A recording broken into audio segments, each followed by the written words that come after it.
Good morning students. Good morning to you all. Revision start हो गया है। 28 फरवरी को आपका केमिस्ट्री का पेपर है।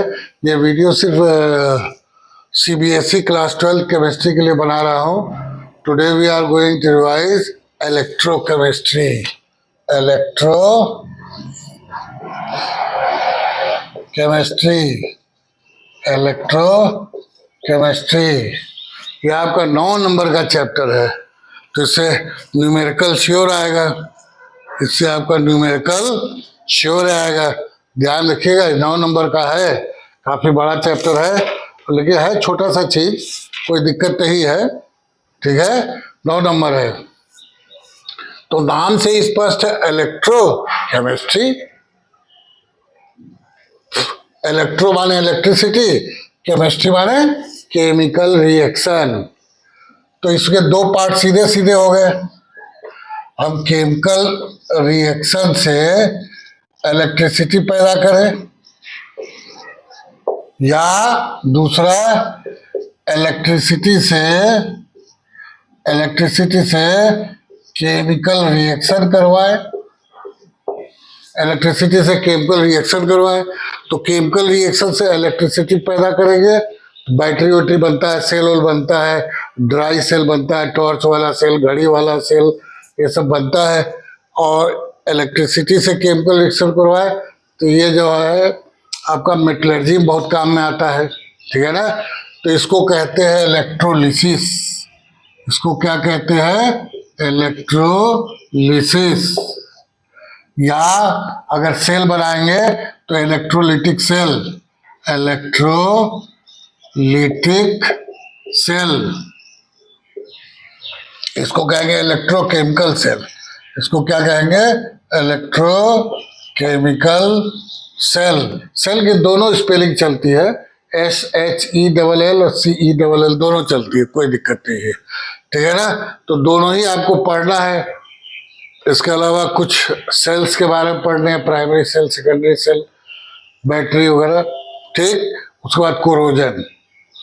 उसके बाद क्या है? कोरोजन। तो 3-4 टॉपिक इसमें इंपॉर्टेंट है। छोटे छोटे टॉपिक तो बहुत सारे हैं। ठीक है ना। तो कोई भी पहले शुरू कर लिया जाए। पहले ही शुरू करते हैं, केमिकल रिएक्शन से इलेक्ट्रिसिटी कैसे पैदा की जाती है। तो केमिकल रिएक्शन में सबसे छोटा सेल है आपका डेनियल सेल। कौन सा सेल है आपका? Daniell cell. या आप इसको कह लीजिए zinc copper cell. Zinc copper cell सबसे आसान सेल है।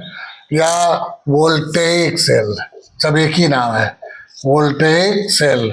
या गैल्वेनिक सेल। गैल्वेनिक सेल, कुछ भी कह लीजिए, सब ठीक है। ठीक। तो एक एक करके दोनों ही पढ़ना है। ठीक है ना। एक एक करके दोनों ही पढ़ना है। तो काफी नीचे हो जा रहा है, बिठा दिया जाए इसको।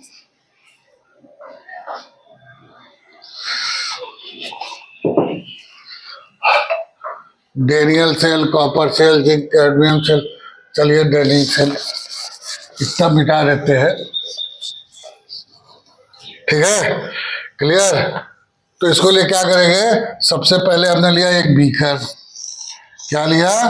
एक बीकर ले लिया। ठीक। इसमें जिंक सल्फेट का सॉल्यूशन डाल दिया, 1 मोल पर लीटर। क्या डाल दिया?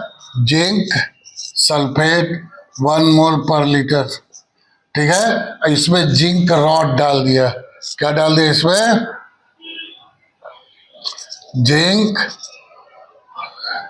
रॉड। जिंक रॉड डाल दिया। क्या होगा? कुछ नहीं होगा। ठीक है ना। लेकिन कुछ नहीं होगा ऐसा नहीं कहते, हम ये कहेंगे कि जिंक जो है इसमें जिंक आयन हो जाएगा और सल्फेट आयन हो जाएगा। और सल्फेट आयन तो जिंक आयन इस पर जा रहा है और जिंक आयन इस पर डिपॉजिट हो रहा है। कुछ ना कुछ हो रहा है, इक्विलिब्रियम बन गया है। ठीक है ना। दूसरे में क्या किए, और थोड़ा नीचे करना चाहिए था, और थोड़ा इसको नीचे करना चाहिए था। चलिए, कोई दिक्कत नहीं है।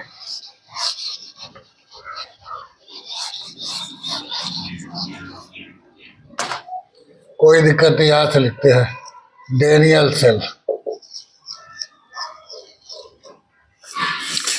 दूसरा एक बीकर लिए, इसमें कॉपर सल्फेट का सॉल्यूशन लिए। क्या लिए? कॉपर सल्फेट का सॉल्यूशन 1 मोल पर लीटर, और कॉपर रॉड डाल दिए। क्या डाल दिए? कॉपर रॉड डाल दिए। ठीक, दोनों को हमने जोड़ दिया, दोनों को की लगा के जोड़ दिया। कुछ होगा? कुछ नहीं होगा, सर्किट पूरा है ही नहीं, क्या होगा? कुछ नहीं होगा, ठीक है ना। लेकिन इसमें बहुत कम वोल्टेज करंट बनता है, तो एक एक्स्ट्रा बैटरी लगानी पड़ेगी, एक एक्स्ट्रा बैटरी आपको लगानी पड़ेगी। चलिए लगा देते हैं एक एक्स्ट्रा बैटरी। ये एक एक्स्ट्रा बैटरी हमने ये रिहोस्टेट लगा दिया, ठीक है, ये एक्स्ट्रा बैटरी लगा दिया और इसको जोड़ दिया। इसको क्या किया? जोड़ दिया रिहोस्टेट लगा करके, ठीक है। कोई करंट पैदा होगा? इस गैल्वेनोमीटर में कोई डिफ्लेक्शन आएगा या इस अमीटर में कोई डिफ्लेक्शन आएगा? कुछ नहीं आएगा, क्योंकि सर्किट हमारा पूरा है ही नहीं, यहाँ से कटा हुआ है। तो सर्किट पूरा करने के लिए क्या करेंगे? एक साल्ट ब्रिज जोड़ देंगे। एक क्या जोड़ देंगे इसमें? Salt bridge. इसका नाम क्या है? Salt bridge. बिना इसके कुछ नहीं होगा। और जैसे ही साल्ट ब्रिज जोड़े, हम ये देखना चालू करते हैं कि ये जिंक जो है, जिंक आयन बन करके सॉल्यूशन में घुल रहा है। यानी जिंक सॉलिड जो था, ये आपका जिंक आयन बदला और 2 इलेक्ट्रॉन दिया, तो इधर से आपका 2 इलेक्ट्रॉन जो है चलेगा, इधर से चलेगा, ठीक। और इधर जो कॉपर आयन था सॉल्यूशन में, कॉपर और सल्फेट आयन था, तो कॉपर आयन इस पर डिपॉजिट होता जाएगा, ये रॉड मोटी होती जाएगी। तो Cu2+ जो AQ था आपका, घुला हुआ था, AQ पानी में घुला हुआ था, ये 2 इलेक्ट्रॉन लेगा और कॉपर सॉलिड इसी के ऊपर डिपॉजिट हो जाएगा। तो इसको हम लोग कहे लेफ्ट हाफ सेल। क्या कहे? Left half cell. और इसको हमने कहा right half cell, right half cell. इसको हमने कहा एनोड, इसको कहा एनोड, और इसको कहा कैथोड। एनोड जो होता है आपका नेगेटिव होता है, और कैथोड कैसा होता है? पॉजिटिव होता है। एनोड कैसा होता है आपका? नेगेटिव होता है, और कैथोड पॉजिटिव होता है। कैथोड कैसा होता है बेटा? पॉजिटिव होता है, ठीक है। कैथोड आपका क्या होता है? पॉजिटिव होता है। और इस साइड में इलेक्ट्रॉन लूज हो रहा है, तो ऑक्सीडेशन होगा। क्या होगा? ऑक्सीडेशन। और इधर आपका रिडक्शन, इलेक्ट्रॉन गेन को रिडक्शन कहते हैं, इलेक्ट्रॉन गेन को रिडक्शन कहते हैं। और इस गैल्वेनोमीटर में 1.1 वोल्ट का डिफ्लेक्शन आ रहा है, 1.1 वोल्ट का डिफ्लेक्शन।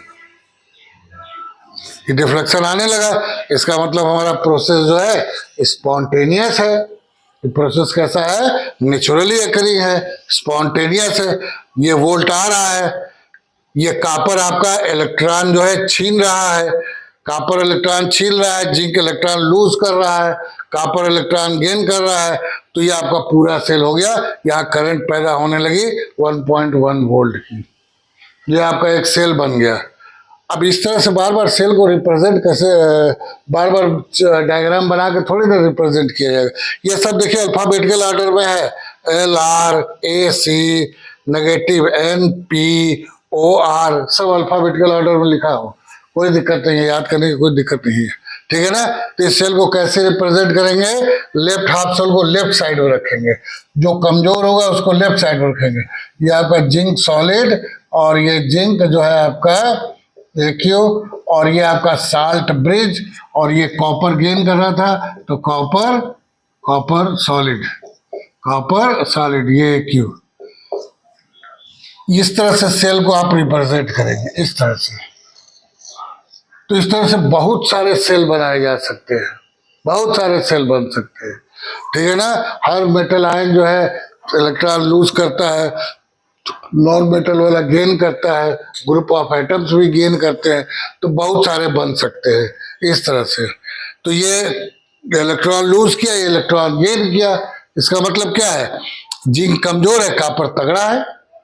जिंक कमजोर है, कॉपर तगड़ा है, लड़ाई हो गई। अब लड़ाई हुई तो कोई एक रेफरी चाहिए कि नहीं चाहिए, ठीक है ना। एक रेफरी चाहिए, तो रेफरी बनाया गया। किसको रेफरी बनाया गया? CHE, शी को बनाया गया। Standard hydrogen electrode, standard hydrogen electrode, standard hydrogen electrode, standard hydrogen electrode. इसको बनाने के लिए क्या किया गया, एक बीकर में ले लिया गया आपका HCl। क्या ले लिया गया? HCl, 1 मोल पर लीटर, 1 मोल पर लीटर। इसमें प्लेटिनम वायर लटकाया गया। कौन सा वायर लटकाया गया? प्लेटिनम, क्योंकि प्लेटिनम सबसे ज्यादा कंडक्टर होता है, ठीक है। यहां पर ले लिया गया प्लेटिनम ब्लैक। क्या ले लिया गया? Platinum black. प्लेटिनम ब्लैक जो प्लेटिनम से ज्यादा, इसको खूब बढ़िया से इंसुलेटर बना लिया गया। खूब बढ़िया से क्या कर लिया गया? इंसुलेटर बना लिया गया, हवा हवा न जाए, हवा हवा न जाए, ठीक। और इधर से हाइड्रोजन गैस पास की गई, हाइड्रोजन गैस पास की गई 1 एटमॉस्फेरिक प्रेशर पर। तो इसको कहा गया स्टैंडर्ड हाइड्रोजन इलेक्ट्रोड। अब ये एनोड और कैथोड दोनों की भांति काम करेगा। एज एनोड कैसे करेगा? एनोड कैसा होता है आपका बेटा? नेगेटिव। एनोड क्या होता है? नेगेटिव। यहाँ पर इलेक्ट्रॉन लूज होता है, तो लूज कौन करेगा इलेक्ट्रॉन? ये हाइड्रोजन गैस करेगी। इसमें बबल की जा रही है ना हाइड्रोजन गैस, तो हाइड्रोजन गैस इलेक्ट्रॉन लूज करेगी। हाइड्रोजन लूज करके H प्लस बनाएगी, AQ प्लस इलेक्ट्रॉन। तो यहाँ 2 है, यहाँ 1 हाइड्रोजन है, तो इसको हाफ कर लीजिए, कोई दिक्कत नहीं है, ठीक। और ये कैथोड की भांति भी काम करेगा। कैथोड की भांति कैसे काम करेगा? ये H प्लस जो है AQ, ये 1 इलेक्ट्रॉन गेन करेगा, ये 1 इलेक्ट्रॉन गेन करेगा H प्लस, और ये बनाएगा आपका hydrogen gas, hydrogen gas at platinum wire, at platinum wire, ठीक है। और इसका जो है EMF ऑफ द सेल, इस पे EMF कहेंगे। क्या कहेंगे बेटा? Electromotive force. इसका भी यूनिट वोल्ट ही होता है, लेकिन बहुत कम मात्रा में पैदा हो रहा है, केमिकल रिएक्शंस हो रहा है, इसलिए अलग नाम दे दिया गया है इलेक्ट्रोमोटिव फोर्स। इसका 0.0 वोल्ट मान लिया गया, 0.0 वोल्ट, ठीक। मान लीजिए ये है, यहां पर आपका हाइड्रोजन वाला है, यहाँ पर कौन सा है? हाइड्रोजन वाला है, H2 वाला है, ठीक है ना, हाइड्रोजन वाला है। तो इसका 0.0 वोल्ट मान लिया गया।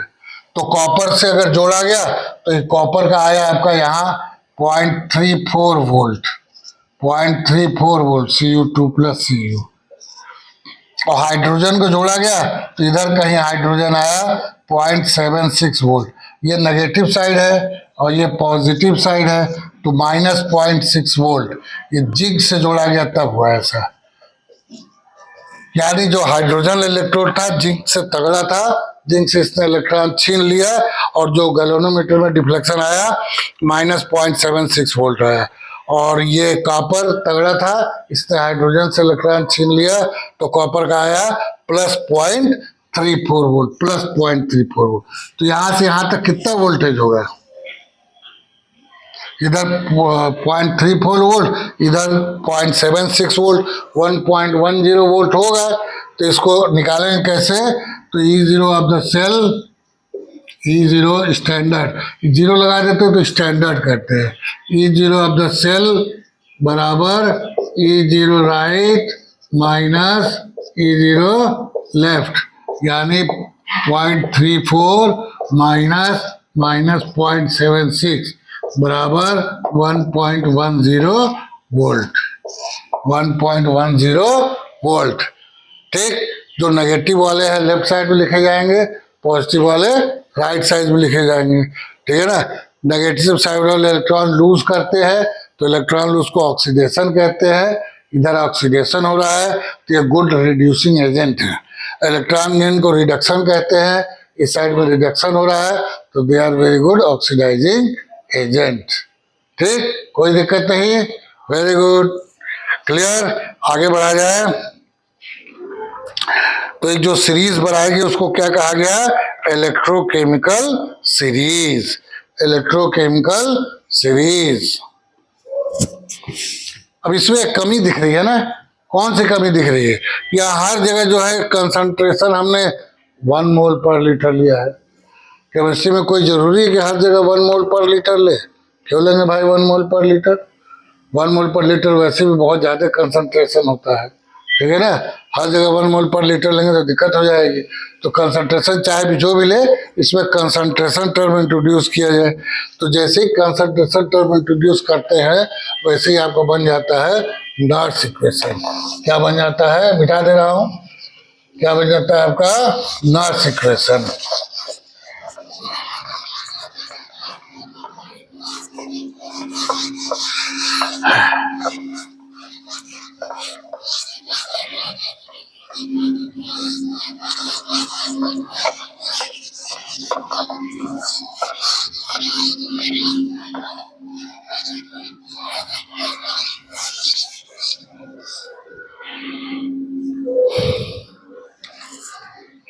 नॉर्स इक्वेशन,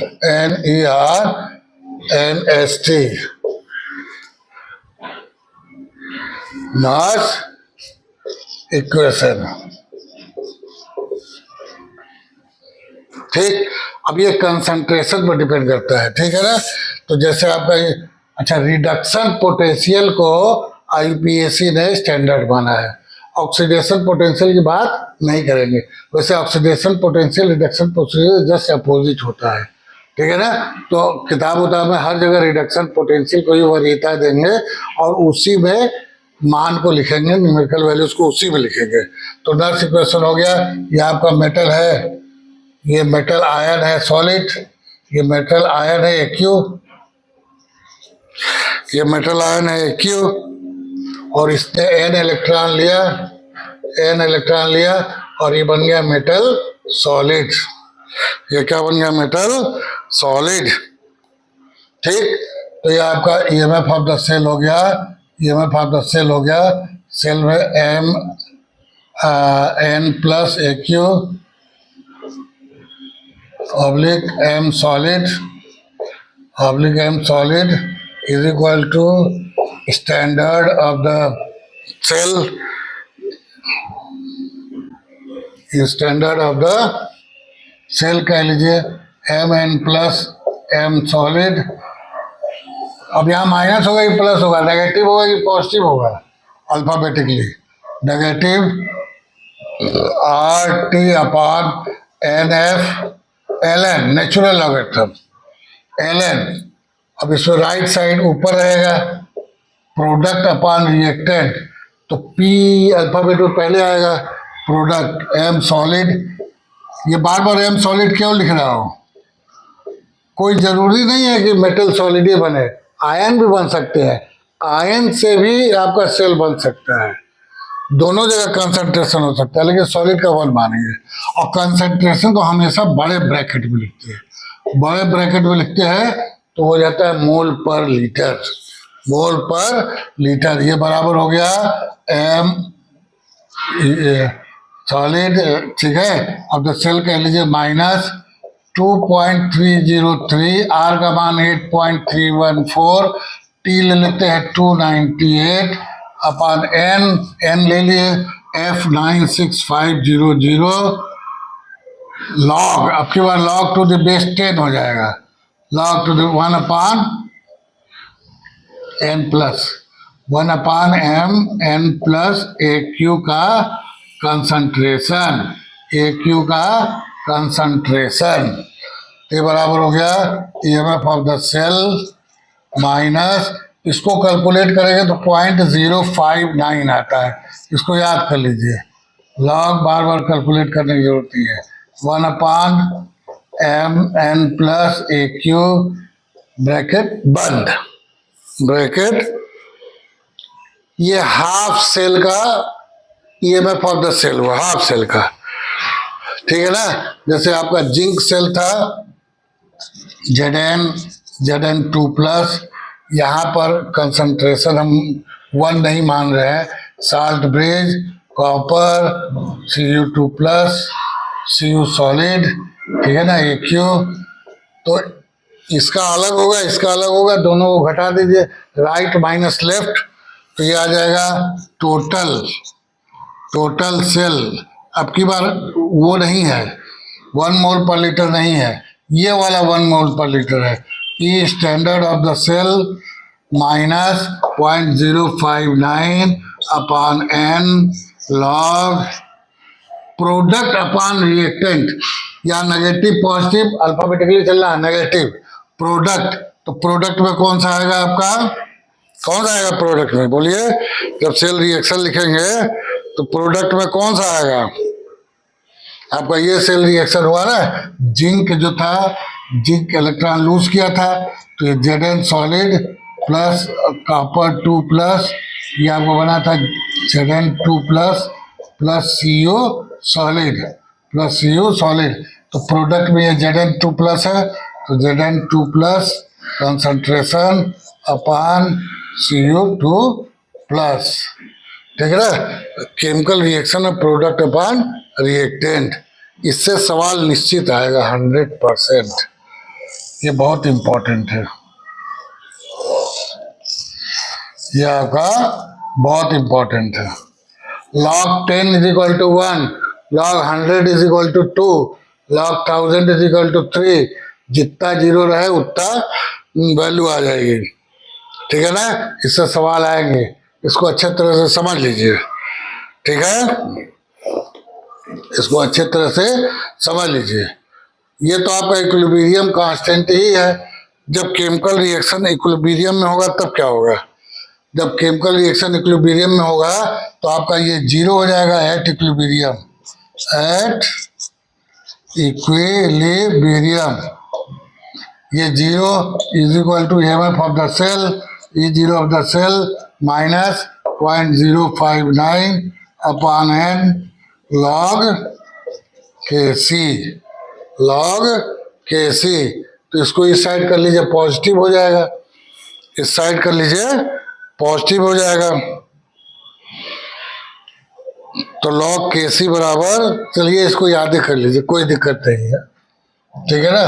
तो E zero of the cell is equal to 0.059 upon N log K C.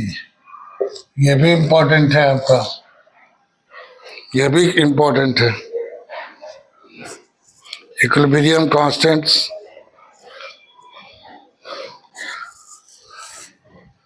Gibbs free energy, Gibbs free energy, तो डेल्टा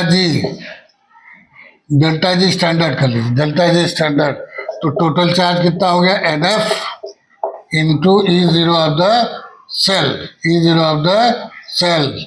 यहाँ पर नेगेटिव लगाना पड़ेगा क्योंकि ये पॉजिटिव होगा तभी सेल काम करेगा, तो डेल्टा जी नेगेटिव होगा तो स्पॉन्टेनियस होगा, तो माइनस लगाना पड़ेगा, आपका माइनस यहाँ पर लगाना पड़ेगा। ये आपका तीसरा इक्वेशन बन गया, ये आपका तीसरा इक्वेशन बन गया। तो delta G is equal to minus, देखिए ये आपकी इंटेंसिव प्रॉपर्टी है, ये एक्सटेंसिव प्रॉपर्टी है। तो अगर केमिकल रिएक्शन में 2 से मल्टीप्लाई हो जाएगा तो यहाँ n भी 2 से मल्टीप्लाई हो जाएगा। n is number of electron transfer पर हम कैथोड टू एनोड, ठीक है ना। अगर 2 से मल्टीप्लाई होगा तो ये भी 2 से मल्टीप्लाई हो जाएगा।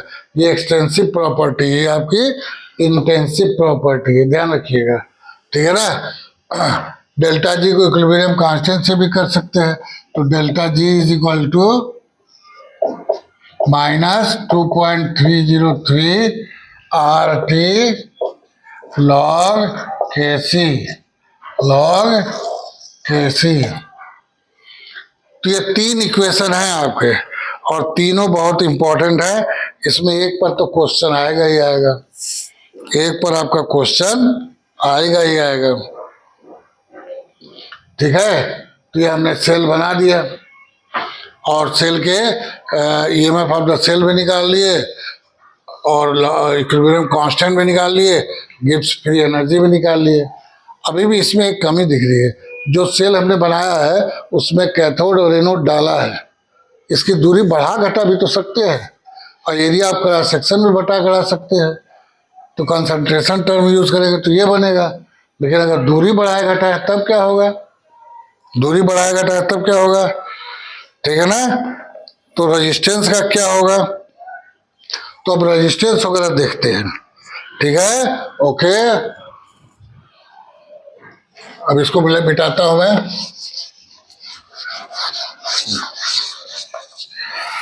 तो अगला टॉपिक आपका क्या है, ले लिया था screenshot, very good.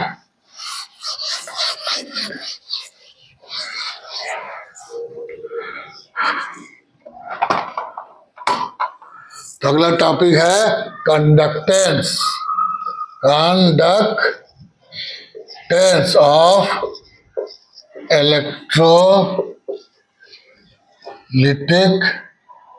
Electrolytic solutions, electrolytic solutions.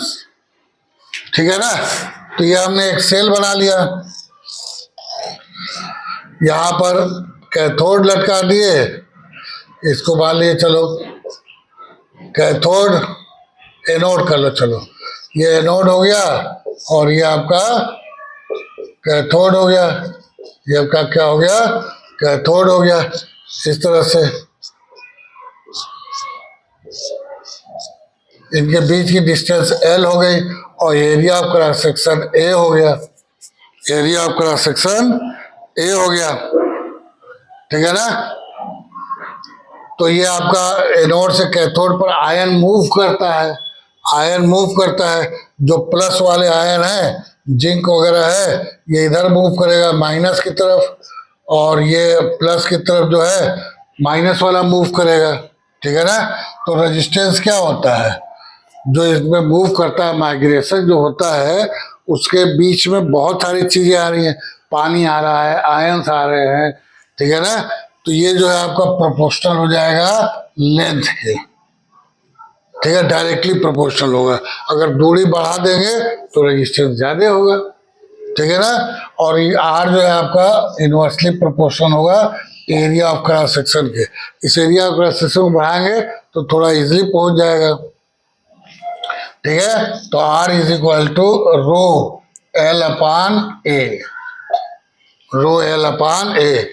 देखिए ये रेजिस्टेंस है, ये क्या है, रेजिस्टेंस है, और इसको कहते हैं रो या रेजिस्टिविटी, रेजिस्टिविटी कहते हैं, थोड़ा ध्यान दीजिएगा। और ये एल है, ये ए है, ये एल है और ये ए है। तो ये हमारा जो है स्पेसिफिक रेजिस्टेंस भी कहते हैं या रेजिस्टिविटी, दोनों कहते हैं। ये हमारा इंपॉर्टेंट है रेजिस्टिविटी। ठीक है ना। तो हम कहाँ कंडक्टेंस गेन कर रहे थे, कहाँ रेजिस्टेंस हो गया। ठीक है ना। तो कंडक्टेंस में आ जाइए, तो कंडक्टेंस को जी से रिप्रेजेंट करते हैं, कंडक्टेंस। तो G is equal to 1 upon R, G is equal to 1 upon R. इसको उलट दीजिए तो ये बराबर हो जाएगा 1 अपान रो इंटू ए अपान एल। तो इसका यूनिट हो गया आपका, क्या हो गया यूनिट, रो का यूनिट क्या हुआ, रो का यूनिट हो गया, ये ए इधर आ जाएगा, तो ये मान लीजिए सेंटीमीटर में है तो इधर सेंटीमीटर आ गया, ये ओम है ये 1 सेंटीमीटर कट गया तो 1 सेंटीमीटर बचा था, तो ये हो गया ओम सेंटीमीटर, ठीक है ना, या ओम सेंटीमीटर। ये 1/रो को कहते हैं कप्पा। क्या कहते हैं? Kappa, A/L। तो कप्पा पर क्या हुआ? Kappa is equal to conductivity. ध्यान दीजिएगा, ये आपका कंडक्टेंस है, ये आपका कंडक्टिविटी है, ये आपका कंडक्टिविटी है। एक टर्म छूट गया था जी स्टार, तो जी स्टार बराबर L/A। इसको सेल कांस्टेंट भी कहते हैं। क्या कहते हैं? बहुत सारे टर्म आ रहे हैं। Cell constant, cell constant, conductivity. तो कंडक्टेंस की इकाई होती है, जी का यूनिट हो जाएगा सीमेंस। क्या यूनिट हो जाएगा? सीमेंस। कंडक्टेंस। तो कप्पा की यूनिट क्या हो जाएगी? इधर आएगा आपका, तो क्या हो जाएगा? सीमेंस पर सेंटीमीटर। यहां पर सेंटीमीटर बचेगा ना, सीमेंस पर सेंटीमीटर। ठीक है, इतनी बात समझ में आ गई? ध्यान से समझ लीजिएगा। और ये किस पर डिपेंड करता है? सबसे 1 number, nature and structure of metal. Metal कौन सा, उस पर डिपेंड करेगा कप्पा। ठीक। दूसरा, the number of valency, valence electron, कितना इलेक्ट्रॉन लूज कर रहा है या गेन कर रहा है। तीसरा, टेम्परेचर पर भी डिपेंड करेगा, टेम्परेचर पर भी ये डिपेंड करेगा। ठीक। अब इसको निकालेंगे कैसे? तो इसको निकालने के लिए व्हीट स्टोन ब्रिज का इस्तेमाल करते हैं। किसका इस्तेमाल करते हैं? Wheat stone bridge. Conductivity, conductivity निकालने के लिए व्हीट स्टोन ब्रिज या कंडक्टिविटी सेल कह लीजिए, कोई दिक्कत नहीं है, सेल कर लीजिए। ठीक है ना। चलिए व्हीट स्टोन ब्रिज कर लीजिए। Wheat stone bridge. तो हमने क्या किया? इधर से तार लिया और यहाँ पर अपना सेल जोड़ दिया। क्या जोड़ दिया? सेल जोड़ दिया। फिर इधर एक रेजिस्टेंस जोड़ दिया। ठीक। फिर इधर एक रेजिस्टेंस जोड़ दिया। ये सब नॉन रेजिस्टेंस है। फिर इधर एक रेजिस्टेंस जोड़ दिया। ठीक। इधर से करंट पास किया, इधर से क्या पास किया? करंट पास किया। और यहाँ पर बीच में गैल्वेनोमीटर वगैरह लगा दिए, बीच में गैल्वेनोमीटर लगा दिए। ठीक है ना। क्लियर? तो चलिए, ये R1 हो गया, ये नोन है। ये R2 अननोन है। ये R3 हो गया और ये आपका R4 हो गया। ये आपका क्या हो गया? R4 हो गया। हमें निकालना क्या है? R2। तो R2/R1 is equal to R4/R3। इधर का इधर लीजिए, इधर का इधर लीजिए, कोई दिक्कत नहीं है। तो R2 is equal to R1/R4/R3। इस तरह से आपको निकाला जा सकता है प्रैक्टिकली, कोई दिक्कत नहीं है। क्लियर? तो kappa is equal to cell constant upon R। Kappa is equal to cell constant upon R। ठीक है ना। यहाँ से फार्मूला निकल जाएगा, kappa is equal to L/A/R या G स्टार अपॉन R।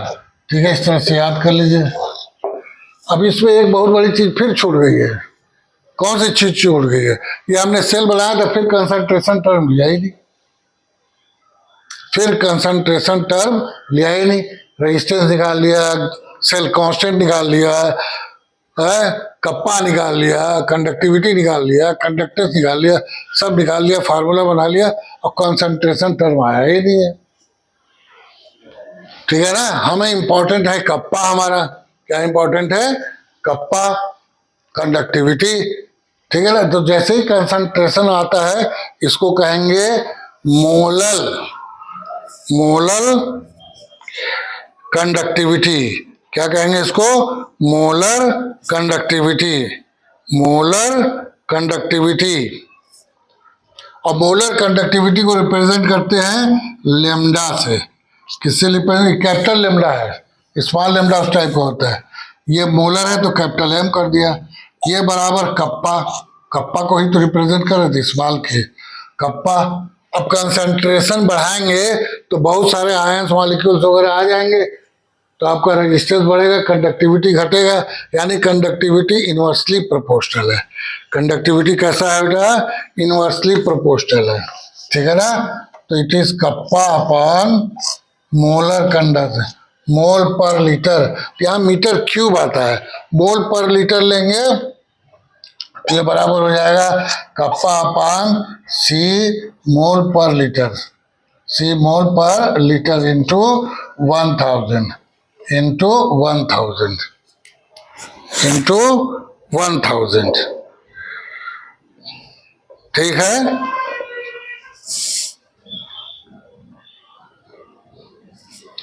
तो आपका यूनिट बन जाएगा इसका। क्या यूनिट हो जाएगा?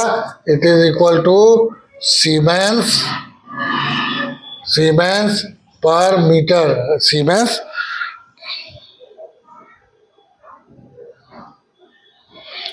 Metre square per mole, siemens metre square per mole, siemens metre square per मोल। यह आपका siemens 10⁴ centimetre square per mole, siemens centimetre square per मोल। उल्टा करेंगे तो उल्टा हो जाएगा, ये यूनिट होगा, ध्यान दीजिएगा। मोल पर लीटर को 1 लीटर बराबर 1000 मीटर क्यूब, 1000 पर मीटर क्यूब, ठीक है ना। 1 मीटर क्यूब में 1000 लीटर आता है, इस तरह से चेंज करेंगे। तो इस पर देखिए, ये इंपॉर्टेंट आपका है, ये फार्मूला जो है इंपॉर्टेंट है, ये फार्मूला आपका इंपॉर्टेंट है, ये वाला।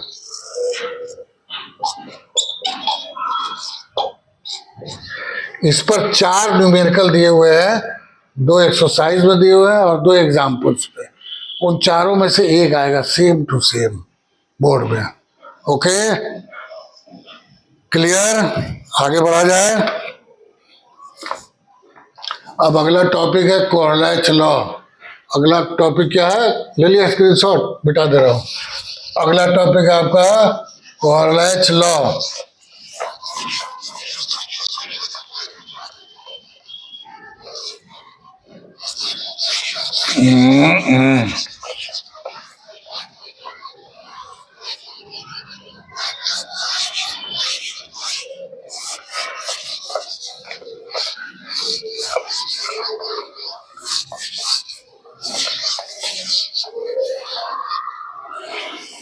अगला टॉपिक है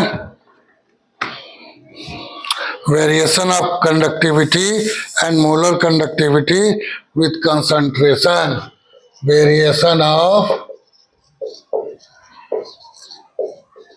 कंडक्टिविटी या molar conductivity, molar conductivity with concentration, with concentrations, with concentration। तो अभी निकाला था ये lambda M is equal to, lambda M is equal to kappa,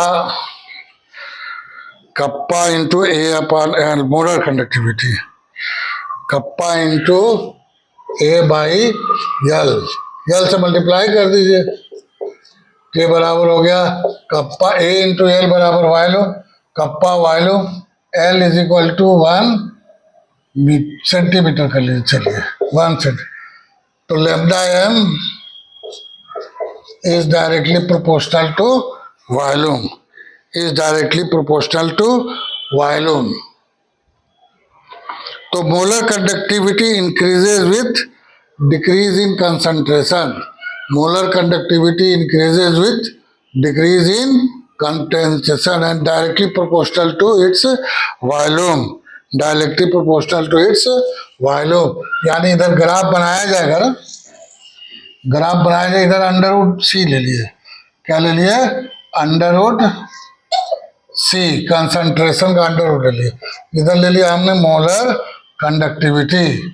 तो मोलर दो प्रकार के इलेक्ट्रोलाइट होंगे, स्ट्रॉन्ग इलेक्ट्रोलाइट, तो स्ट्रॉन्ग इलेक्ट्रोलाइट के लिए ये आ रहा है, तो ये एक लाइन आ रही है, इसको पीछे किए तो इधर आ गया, ठीक है ना, ये KCl के लिए हो गया, ठीक है। तो इस पॉइंट को क्या कहेंगे, यहाँ कंसंट्रेशन कितना है, 0, तो इसको कहेंगे लैम्डा 0m, मोलर कंडक्टिविटी है 0 कंसंट्रेशन और इनफाइनाइट वॉल्यूम डाइल्यूशन। लेकिन अगर एसिटिक एसिड वगैरह का लिया जाए तो ये ग्राफ कुछ इस टाइप का आ जाता है, ये CH3 COH एसिड का, ये इधर मिलती नहीं। ये टर्म हमारे लिए इंपॉर्टेंट है क्योंकि अल्फा बराबर होता है अल्फा डिसोसिएशन, अल्फा डिसोसिएशन, ये बराबर होता है आपका लैम्डा m अपान लैम्डा 0m। इस तरह से भी आपका अल्फा डिसोसिएशन निकाल सकते हैं, लेकिन स्ट्रॉन्ग इलेक्ट्रोलाइट के लिए, किसके लिए, स्ट्रॉन्ग इलेक्ट्रोलाइट के लिए। तो आपका फार्मूला बन गया, इक्वेशन बन गया, lambda m is equal to lambda 0m minus a under root c, y is equal to mx plus c। तो ये is the slope of the line, ये क्या हुआ, स्लोप हो जाएगा लाइन का, y is equal to mx c, ये lambda 0m हो गया इंटरसेप्शन, ये लैम्डा 0m हो गया इंटरसेप्शन, ठीक है। अब सवाल है कि वीक इलेक्ट्रोलाइट का कैसे निकाला जाए। एसिटिक एसिड का जो ग्राफ है इस टाइप का हो जा रहा है, जब डाइल्यूट कर रहे हैं, जब कंसंट्रेशन कम कर रहे हैं तो थोड़ा थोड़ा कंडक्टिविटी इंक्रीज कर रही है, लेकिन एक पॉइंट पर आकर के बहुत तेजी से इंक्रीज कर जाती है, ये लाइन इस पर मिलता ही नहीं है। तो इसके लिए लगता है Kohlrausch law, Kohlrausch law, Kohlrausch law.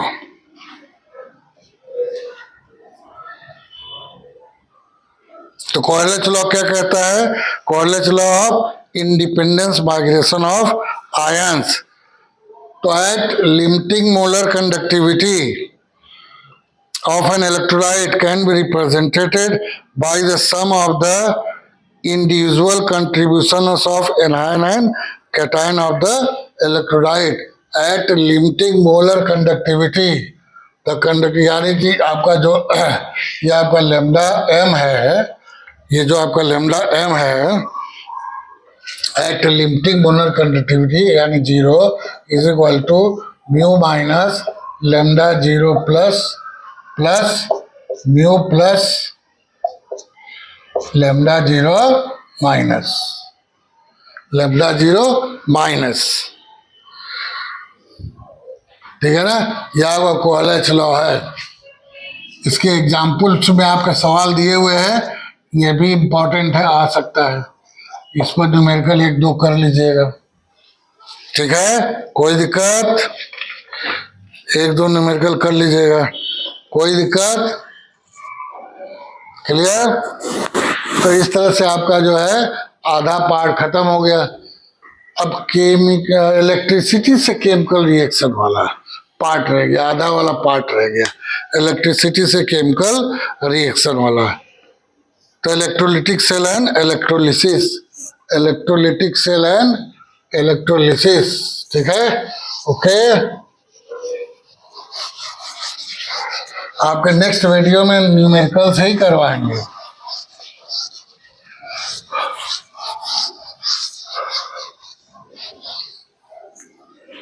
तो अगला टाइप है electrolytic cells and electrolysis, electrolytic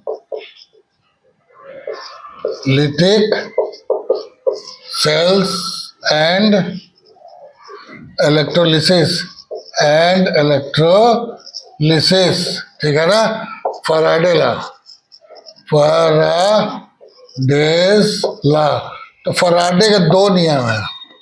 Faraday के कितने नियम बेटा? दो नियम है। पहला नियम, first law, mass of the deposited at electrode is directly proportional to its current and time. Mass deposited at cathode is directly proportional to current and mass is also directly proportional to time. तो m is equal to, चलो small में लिख लो, m is equal to z q into t. तो q is equal to I into t. q is equal to I into t. q is equal to I into t. q तो हो ही है, इसको लेने की क्या जरूरत है, ठीक है ना? q into t. तो z बराबर क्या हो जाएगा? z q, m is equal to z q. z q, इसको हटाई तो क्या दिक्कत है? z q, तो m is equal to z q, q is equal to I t. q is equal to I into t. q charge है आपका, q क्या है? चार्ज है। q क्या है? तो q बराबर I t, q बराबर I t. तो z आपका क्या है? तो z is equivalent, z is gram equivalent, z is electrochemical equivalent, z is electrochemical equivalent, electrochemical equivalent. तो ये बराबर हो जाएगा आपका, z बराबर हो जाएगा molar weight upon NF, molar weight upon NF, molar weight upon NF। F बराबर कितना है? 96500 coulomb. F is Faraday's constant, 96500 coulomb. Charge on 1 mole of electron, charge on 1 mole of electron. Second law क्या है Faraday साहब का? Second law कहता है कि if same current transferred, if same current passed for some same time through different voltmeter, mass deposited on electrode is directly proportional to this chemical equivalence. This chemical equivalence, यानी M1 is directly proportional to E1, M2 is directly proportional to E2. तो M1 upon M2, मास का मतलब molar mass होता है ना, E1 upon E2, E1 upon E2। ठीक, कोई दिक्कत? तो इस पे न्यूमेरिकल सवाल आएंगे, कोशिश करिएगा लगाने की, ठीक है ना? ये भी आपका इम्पोर्टेंट है, कोई चीज छोड़ा नहीं जा सकता है, सभी इम्पोर्टेंट है। फैराडेज लॉस ऑफ इलेक्ट्रोलिसिस, ठीक, क्लियर? अब सेल्स में आ जाइए।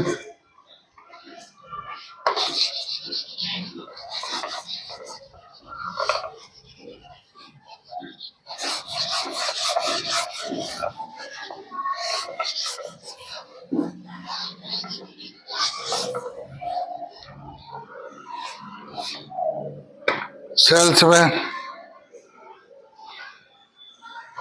पहला है आपका प्राइमरी सेल। प्राइमरी सेल, तो प्राइमरी सेल वे सेल है जिनका यूज एक बार किया जा सकता है, डिस्चार्ज होने के बाद दोबारा काम में नहीं आएंगे, रिचार्ज नहीं हो सकते, ठीक है ना? तो प्राइमरी सेल में पहला सेल आपका है ड्राई सेल। पहला क्या है आपका? Dry cell. जो टॉर्च वाला है ड्राई सेल है, उसका ऊपर वाला कवर जिंक का बना होता है, जिंक सॉलिड होता है। ये Zn2 प्लस AQ बनाता है, प्लस 2 इलेक्ट्रॉन, प्लस 2 इलेक्ट्रॉन, ठीक।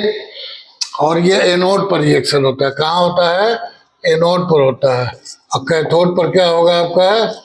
कैथोड पर होगा आपका, ये आपका बना होता है NH4Cl से। किससे बना होता है? NH4Cl plus MnO2 plus MnO2। तो MnO2 ये भी सॉलिड होता है ब्लैक कलर का, plus NH4 plus plus 2 electron, ये आपको बनाता है MnOOH plus NH3 plus NH3।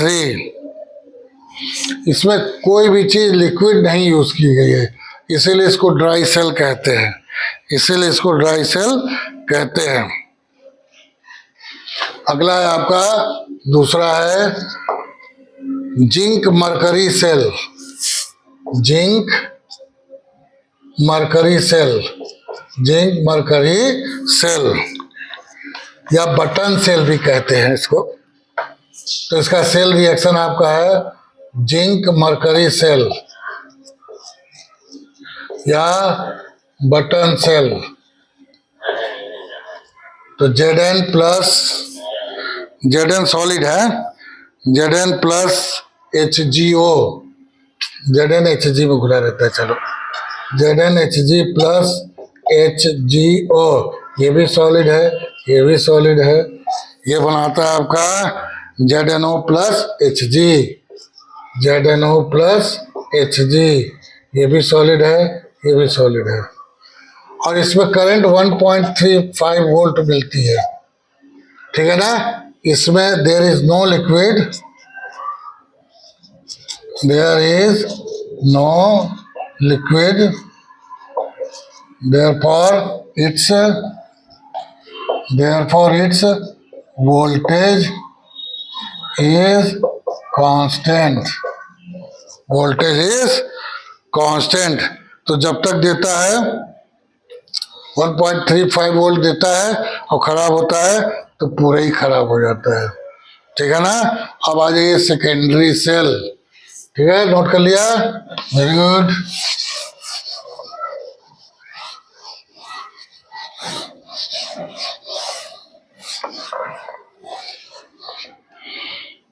अब आ जाइए सेकेंडरी,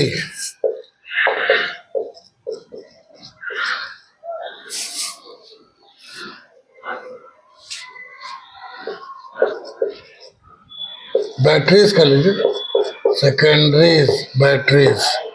तो पहला है lead storage cell, lead storage cell. जो आपके घरों में बैटरी लगी होती है इन्वर्टर की ना, लेड स्टोरेज सेल ही है, ठीक है ना।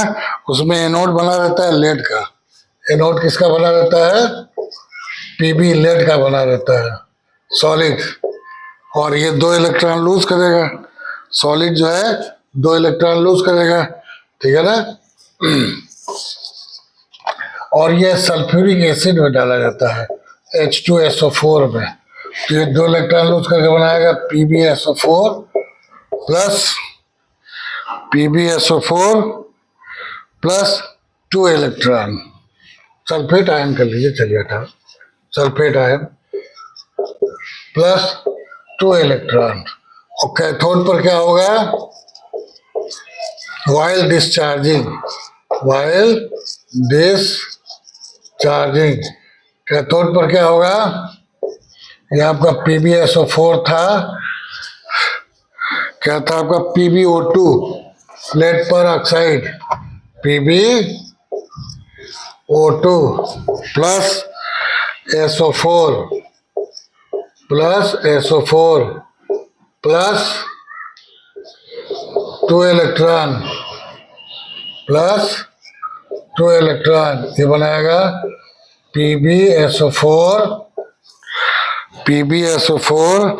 Plus 2H2O plus 2H2O। तो ओवरऑल रिएक्शन क्या हो गया? दोनों को जोड़ दीजिए, तो ओवरऑल रिएक्शन हो गया Pb solid plus PbO2 solid plus ये SO4, इधर भी SO4 है, दोनों साइड में है, ठीक है ना। 2H2SO4 plus gives out 2PbSO4 plus 2H2O plus 2H2O।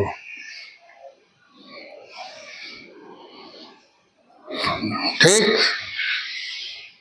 तो Pb जो है 2 इलेक्ट्रॉन लूज किया, PbSO4 बना, और PbO2 जो है 2 इलेक्ट्रॉन गिन करके वो भी PbSO4 बन गया, और इसका चार्जिंग में जस्ट रिवर्स केमिकल हो जाएगा, कैथोड का एनोड हो जाएगा, एनोड का कैथोड हो जाएगा। तो इसमें केमिकल रिएक्शन ही इंपॉर्टेंट है, ठीक है ना, क्लियर। अब लास्ट टॉपिक आ जाते हैं, कोरोजन। लास्ट टॉपिक आपका क्या है, कोरोजन।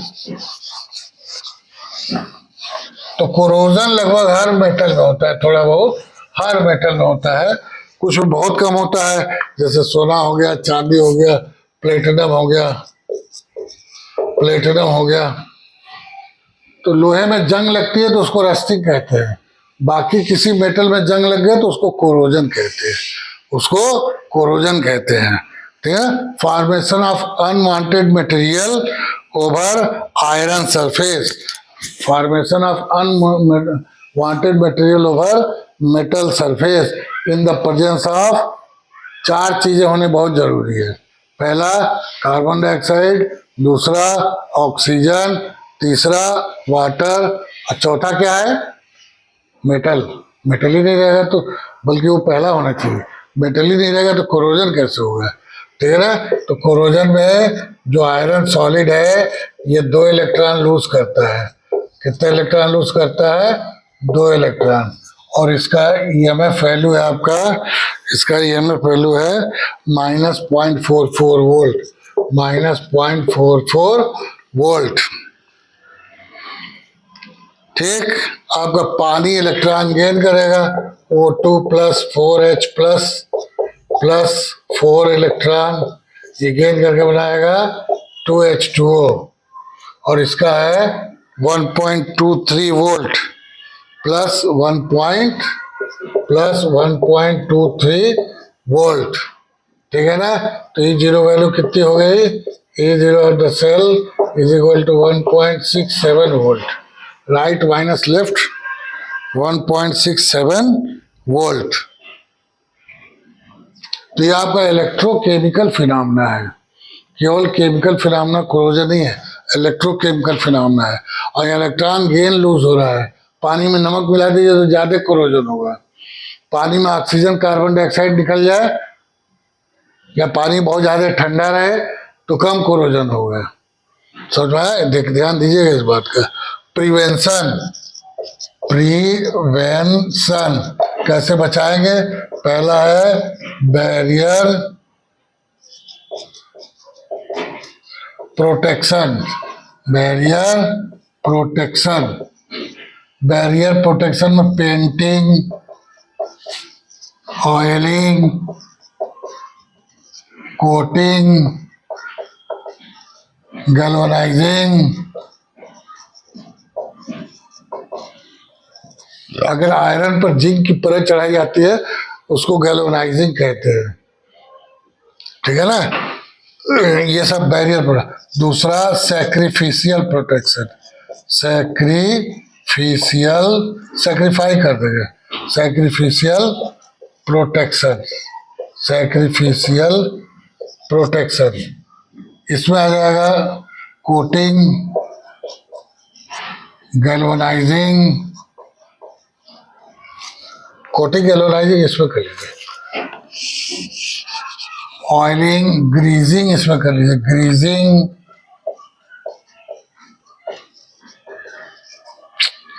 तीसरा आया इलेक्ट्रिकल प्रोटेक्शन, तीसरा आया आपका इलेक्ट्रिकल प्रोटेक्शन। जैसे अंडरग्राउंड पाइपलाइन है, तो अंडरग्राउंड पाइपलाइन में पेंटिंग काम नहीं करेगा, तो क्या करते हैं, जो अंडरग्राउंड पाइपलाइंस होती है जमीन के अंदर, उसको तार से मैग्नीशियम के टुकड़े से जोड़ देते हैं। किससे जोड़ देते हैं? मैग्नीशियम से। आयरन का है -0.44 वोल्ट और मैग्नीशियम का है -2.37 वोल्ट। तो पहले ये रस्ट होगा, बाद में आपका आयरन रस्ट होगा, तो आयरन आपका बच जाएगा। तो इस टाइप ऑफ प्रोटेक्शन को कहते हैं इलेक्ट्रिकल प्रोटेक्शन। चौथा आपका है use of anti rust solutions. Use of anti rust solutions, जैसे आपका Na3 sodium phosphate, sodium hydrogen phosphate, कोई भी फास्फेट ले लीजिए, उसमें लोहे के टुकड़े को रख दिया तो एकदम रस्ट नहीं होगा। ये कॉमन यूज के लिए नहीं है, सिर्फ रिसर्चर जो केमिस्ट्री वगैरह में रिसर्च करते हैं उनके लिए ये है। ठीक है, ओके। तो इस तरह से हम चैप्टर को फिनिश करते हैं। Thank you.